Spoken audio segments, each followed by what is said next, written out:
तेलंगाना में कपड़ा बनाने के लिए मशहूर राजन्ना सिलसिला जिले के मंडेपल्ली गांव के कुछ किसानों ने पारंपरिक खेती के बजाय रेशम के कीड़े पालना शुरू किया है। ये बदलाव काफी फायदेमंद साबित हो रहा है। किसान पहले धान और तंबाकू की खेती करते थे। रेशम की कीमत उन्हें तुरंत मिल जाती है। उनका सालाना कारोबार भी बढ़ गया है। रेशम की खेती के लिए 1 महीना काफी है। సంవత్సరానికి 10 పంటలు తీస్తున్నా. 10 నుంచి 12 పంటలు కూడా తీసిన రోజులు ఉన్నాయి. వరి పంటతో పోల్చుకుంటే లాభదాయకంగా ఉన్నది ఈ ఫీల్డ్. ఇది గుడ్లు తీసుకుంటే 28 డేస్లో పంట కంప్లీట్ అయిపోతుంది.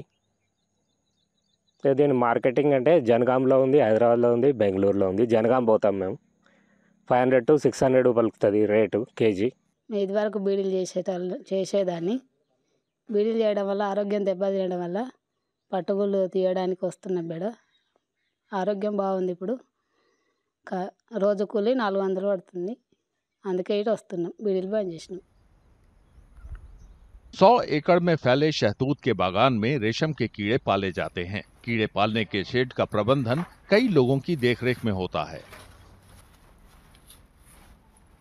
మేము బీడీలు చేస్తే వెళ్తలేదని ఇంట్లోకి రమ్మంటే పనికి వస్తున్నాం.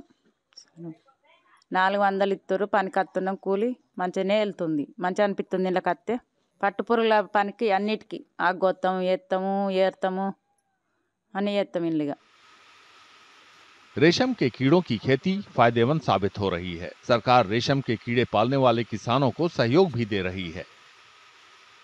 ఈ జిల్లాలో సుమారు 140 ఎకరాల దాకా మల్బరీ పట్టు పరిశ్రమ చేపట్టుచున్నారు రైతులు, సన్న చిన్నకారు రైతులు.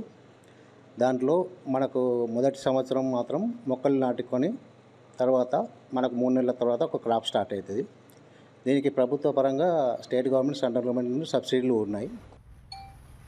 रेशम के कीड़ों की खेती से रेशम की साड़ियां बनाने में काफी मदद मिल रही है। यहाँ रेशम की साड़ियों की बुनाई लंबे समय से हो रही है। इस पेशे से सैकड़ों लोगों का रोजगार जुड़ा हुआ है।